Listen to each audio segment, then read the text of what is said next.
Foundation Module 9 UHS Modular Integrated Undergraduate Curriculum Physiology Dr. Sheen CEO and Founder Sheikh Zayed Medical College Physiology Department. Medical Superfast Simplified Physiology Video Lecture Notes.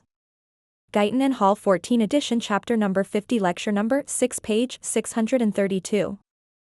Explain the cause, features, physiological basis, and correction of hyperopia. Cause, farsightedness. Hyperopia is due to either an eyeball that is too short or lens system is too weak, or cornea has too little curvature. Features.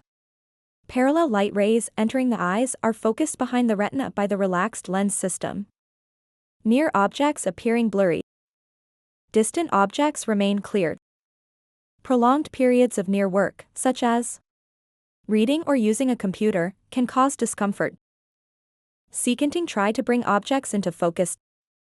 Fatigue particularly after doing close-up tasks. Physiological basis. Hyperopia is related to the eye's refractive power. Normally, the eye focuses light on the retina. In hyperopia, axial length, the eyeball may be too short from to back. Corneal curvature, the cornea may be flatter than normal, reducing its ability to bend light. Lens curvature, the lens is not curved enough to focus light correctly. This misalignment causes light to focus behind the retina when looking at close objects. Correction. Hyperopia can be corrected through several methods. Eyeglasses, convex lenses are used to converge light rays before they enter the eye, helping them focus on the retina. Contact lenses, similar to glasses, they use convex lenses to adjust the focal point.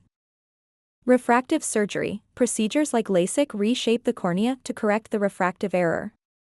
Lens implants, for severe cases, artificial lenses can be implanted to provide the necessary refractive power. These corrections work by adjusting how light rays enter the eye, ensuring they focus directly on the retina for clear vision.